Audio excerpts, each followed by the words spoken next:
Maurício dirigia pelas ruas movimentadas de São Paulo com os punhos apertados no volante, a raiva fervendo no peito como nunca antes.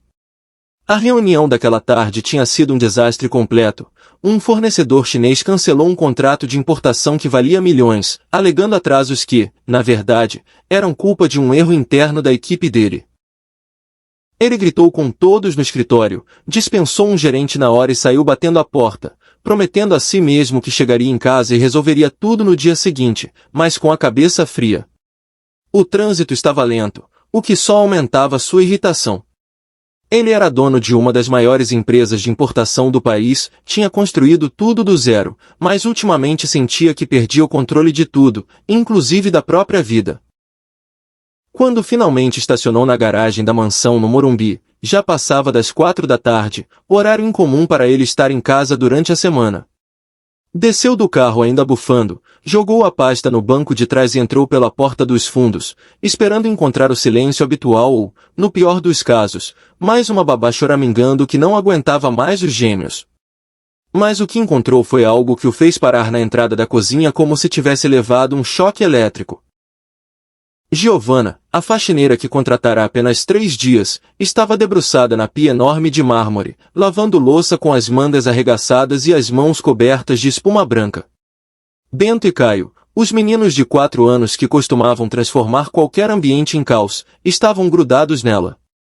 Bento, o mais agitado dos dois, estava praticamente pendurado nas costas dela, os bracinhos magros envolvendo o pescoço da moça enquanto ria alto, tentando estourar bolhas de sabão que flutuavam ao redor. Caio, mais quietinho, mas igualmente teimoso, estava na frente, com espuma no cabelo cacheado e no rosto, sorrindo de um jeito largo e genuíno que Maurício não via há meses, talvez anos. Giovanna cantarolava baixinho uma musiquinha infantil sobre passarinhos voando no céu azul, lavando os pratos com cuidado para não espirrar água demais nos meninos, que pareciam completamente hipnotizados pelas bolhas e pela presença dela. Maurício ficou ali, imóvel, sentindo o ar preso na garganta. A fúria que carregava desde o escritório evaporou em segundos, substituída por uma sensação estranha, quase dolorosa, no peito. Há quanto tempo não via os filhos assim? Em paz. Felizes. Sem chorar, sem gritar, sem exigir atenção desesperada. Desde que Juliana foi embora, deixando apenas uma carta fria dizendo que não suportava mais ser invisível para o marido, a casa virou um campo de batalha emocional.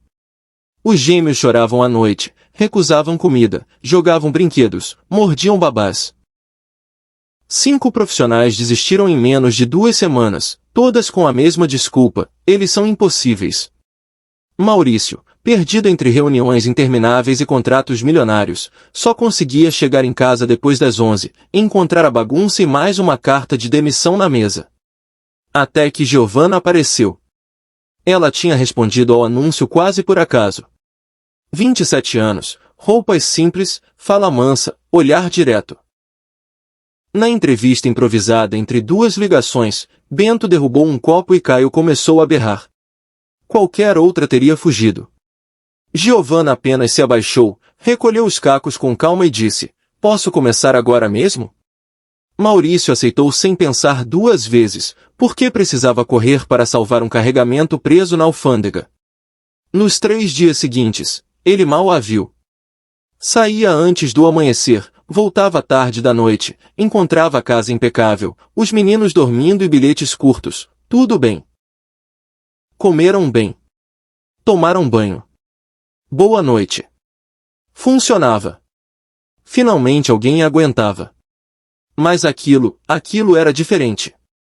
Pai! Pai! Bento o avistou primeiro e gritou, pulando das costas de Giovanna. Ela se virou depressa, quase derrubando um prato, o rosto corando violentamente. "Senhor Maurício, eu não esperava o senhor tão cedo. Desculpe a bagunça, eu já ia limpar tudo antes do senhor chegar." A voz dela saiu apressada, como se esperasse uma bronca por ter os meninos na cozinha em vez de isolados na sala de brinquedos. Maurício balançou a cabeça devagar, a voz saindo rouca. Não é isso. Eu só não esperava ver isso. Eles estão felizes. Ele não conseguiu terminar a frase direito. Giovanna relaxou um pouco, soltou um suspiro aliviado e pegou um pano para limpar a espuma do rosto de Caio, que ria sem parar. Eu pensei que seria melhor deixá-los participar do que eu faço. Eles ficam mais calmos quando sentem que fazem parte, quando não ficam sozinhos no quarto. As palavras acertaram Maurício como um murro. Ele percebeu, de repente, que era exatamente isso que vinha fazendo, isolando os filhos, entregando-os a pessoas que cumpriam tarefas sem conexão real. Bento mostrou as mãos cheias de espuma e gritou: "Olha, pai!" Maurício sentiu algo se partir dentro dele, uma muralha de desculpas, de tenho que trabalhar, de é pelo futuro deles. Ele se aproximou devagar. Giovanna deu espaço. Maurício tocou o cabelo grudento de Caio, que olhou para ele com olhos brilhantes. "Quer brincar com a gente, pai?" A pergunta simples quase o derrubou. Ele assentiu, pegou uma esponja e começou a fazer espuma. Os meninos gritaram de alegria. Giovanna continuou lavando a louça ao lado, sorrindo discretamente. Passaram quase 1 hora ali. Bolhas voando, risadas ecoando, água espirrando. Maurício perdeu a conta de quantas vezes riu junto, de quantas vezes sentiu culpa misturada com uma felicidade que doía. Quando a louça terminou, Giovanna secou as mãos dos meninos com toalhas macias. Maurício a observou, admirado com a paciência infinita. "Giovanna, como você faz isso? Como consegue deixá-los tão tranquilos?" Ela pensou alguns segundos. "Eles só precisam sentir que alguém está com eles de verdade. Não só cuidando, mas estando presente, ouvindo o que sentem." Maurício assentiu, o peso daquelas palavras caindo sobre ele. Bento puxou sua mão. "Pai, você vai jantar com a gente hoje?" A pergunta inocente o destruiu. "Vou sim. Hoje, amanhã e sempre que puder." O jantar foi simples: arroz, feijão, frango desfiado, salada. Mas para Maurício foi o melhor em anos. Ouviu os meninos contando sobre o dia, sobre as histórias que Giovanna contava antes de dormir. Depois, leu 3 livros para eles no sofá. Bento cochilou no colo dele. Caio lutou contra o sono até o fim. Quando os levou para a cama, dormiam profundamente, tranquilos. Na cozinha, Giovanna terminava de arrumar. Maurício sentou e a chamou para conversar.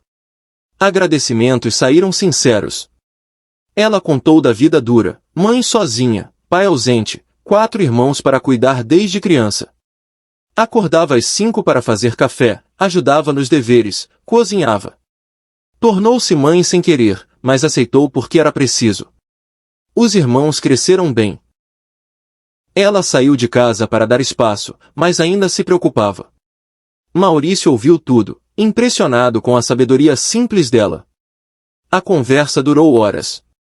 No final, ele dobrou o salário dela e ofereceu o quarto dos fundos para morar. Não perca 4 horas no ônibus todo dia. Giovanna aceitou chorando de gratidão. Os dias mudaram. Maurício saía mais cedo do escritório, chegava para jantar, brincar, ouvir. Os meninos corriam para abraçá-lo na porta. Giovanna se mudou, arrumou o quarto com poucos pertences. A rotina ganhou equilíbrio.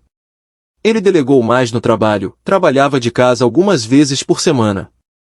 Observava Giovanna, deixava brinquedos ao alcance, cantava para acalmar, abraçava quando tinham medo. Começou a sentir algo além de gratidão. Tentou ignorar, mas era impossível. Olhares demorados, silêncios carregados.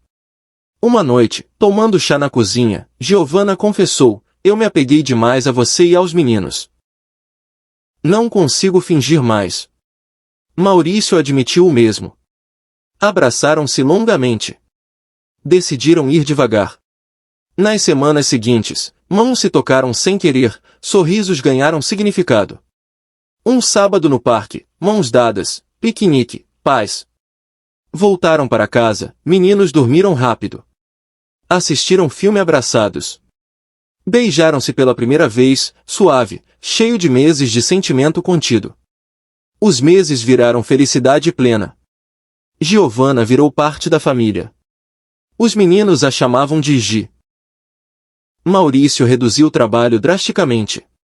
6 meses depois, pediu-a em casamento em jantar caseiro. Ela aceitou chorando. O casamento foi simples, no jardim, com votos emocionantes. Você me devolveu a mim mesmo, disse ele. Você me deu um lar de verdade, respondeu ela. Dançaram, riram, choraram. Tornaram-se marido e mulher.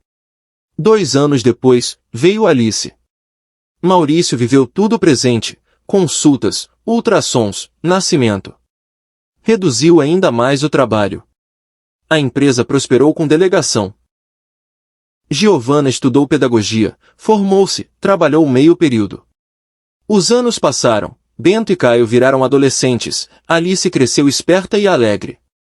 Uma noite, Maurício ouviu os gêmeos conversando, a Gi é nossa mãe de verdade. Chorou de emoção, contou para ela. Ela chorou também. Anos mais tarde, no mesmo parque, sentados no banco, relembraram tudo. Não foi sorte, foi destino, disse ela. Maurício beijou a testa dela. Às vezes, as maiores bênçãos vêm disfarçadas de desespero. E eu sou grato por ter aberto a porta para você. A família brincava à frente. Eles observavam, mãos unidas, sabendo que transformaram dor em amor, ausência em lar, solidão em família eterna. E isso era só o começo de muitos anos felizes pela frente.